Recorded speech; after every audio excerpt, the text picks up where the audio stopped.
Dubé, studio à commercial cube.radio ou 1-877-827-2346. 187 Cube Radio. On parle beaucoup de crise du logement au Québec, mais savez-vous, puis c'est une réalité, là, savez-vous qu'il y a des familles au Québec qui sont obligées de vivre dans des garages? On est rendu là. On n'est même plus là, dans des vieux appartements, dans des petits appartements, dans des appartements trop petits, dans des garages. Ça se passe à Saint-Gabriel-de-Brandon, dans l'Anaudière. Il y a une mère et ses 3 enfants qui sont obligés de vivre dans un garage depuis quelques semaines parce qu'ils ont été obligés de déménager de leur ancien logement. Il y avait de la moisissure. Puis j'ai vu des photos, là. Tu sais, la moisissure, là, monte, là, le long du mur, là, à peu près facilement 6 pouces, là, à l'œil, en tout cas, là. Du plancher, là, monter ça 6 pouces, là, c'est de la moisissure, là. C'est pas une belle bordure décorative, là.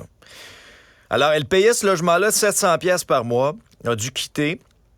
Et là, il se retrouve, cette dame-là, qui s'appelle Vitalia Toretto, avec ses enfants, des petites filles de 9 ans, 11 ans, et son jeune homme de 18 ans. Alors, les 3, pour vous décrire un peu la scène, là, sont dans le garage. Il y a du contreplaqué par terre, le matelas par-dessus pour couper un peu l'humidité.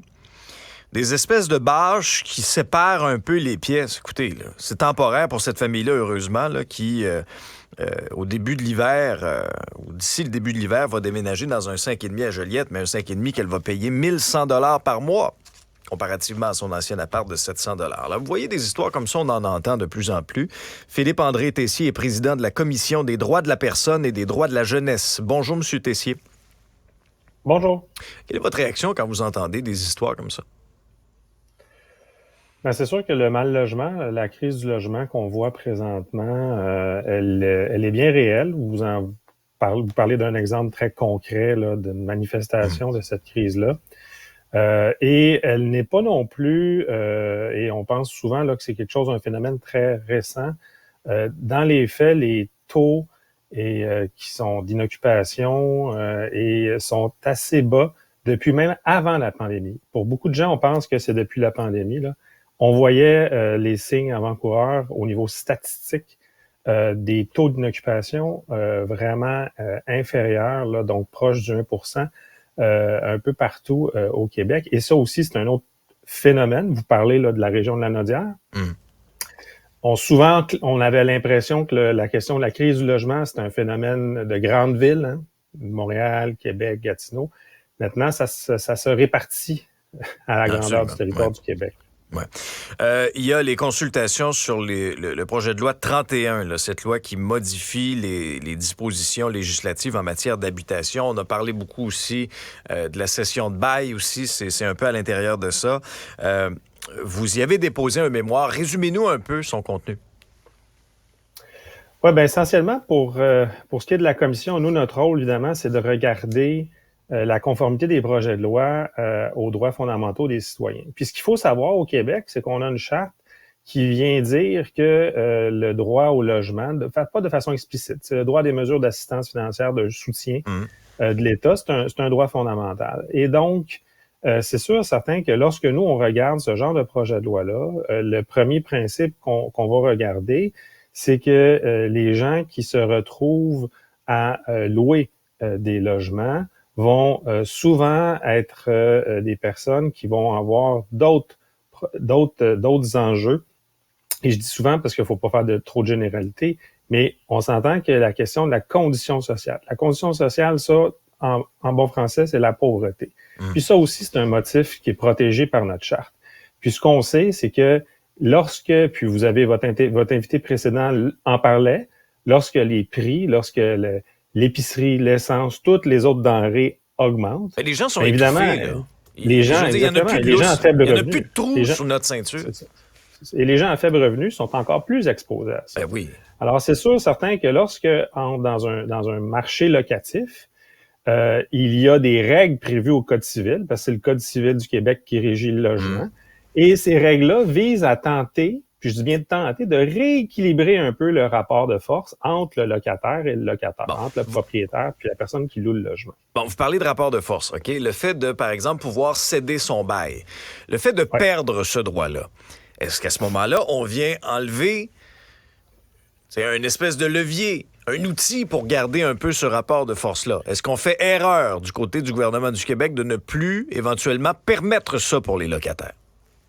Ben, nous, c'est pour ça qu'on a recommandé de ne pas aller de l'avant avec cet amendement-là. C'est quelque chose qui est dans le Code civil depuis très longtemps et qui, justement, est un des seuls outils où les locataires peuvent éviter des hausses substantielles de loyer. Parce que ce qu'on voit aussi, c'est que lorsque les moments lors duquel se produit deux types de discrimination, c'est lors des transferts de loyer, lors de la location. Pourquoi? Parce que c'est à ce moment-là que la personne qui loue est exposée.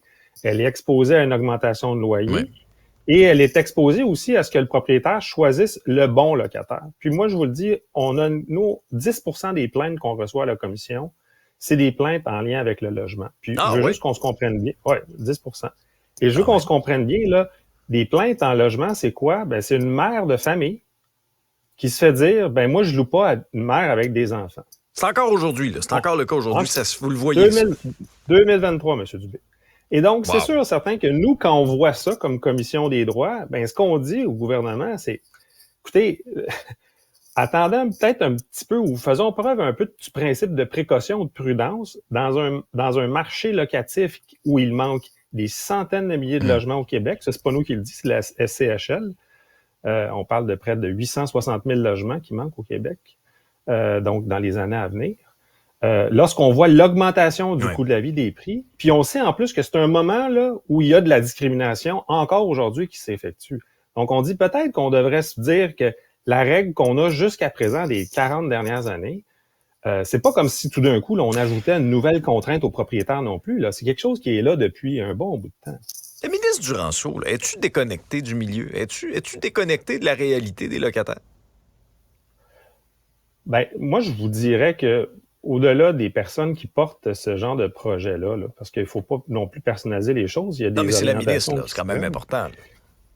Pour nous, ce qui est important, c'est de revenir sur, et c'est toujours ça le rôle de notre commission, le rôle de la Commission des droits du Québec, c'est de venir dire au gouvernement, lorsque vous proposez des mesures, faites attention à tel impact, tel impact, tel impact. Là, je vous parle là, des enjeux liés à la discrimination, les enjeux liés à la pauvreté. Si vous êtes pour faire une mesure, on veut que vous le sachiez très bien, puis ça, c'est notre responsabilité à nous. C'est pour ça qu'on dépose un mémoire en commission parlementaire. C'est pour ça que j'étais à votre émission ce matin. C'est de dire, écoutez, voici les impacts de ce genre de décision-là. Maintenant, après ça, c'est l'Assemblée nationale qui décide. Oui, on verra bien la décision. Philippe-André Tessier, vous êtes de la Commission des droits de la personne et des droits de la jeunesse. Merci beaucoup d'avoir été avec nous. D'ailleurs, on verra bien, mais moi, ça me fend le cœur quand je vois la situation là, vécue par cette dame-là, Vitalia Toretto, une mère d'un garçon de 18 ans, de 2 filles de 9 et 11 ans, qui est obligée de vivre dans des situations comme ça. Puis je suis convaincu que c'est pas la seule. Là. D'ailleurs, si vous avez un témoignage, l'histoire que vous voulez nous partager, si vous vivez des difficultés, je veux vous lire studio@cube.radio.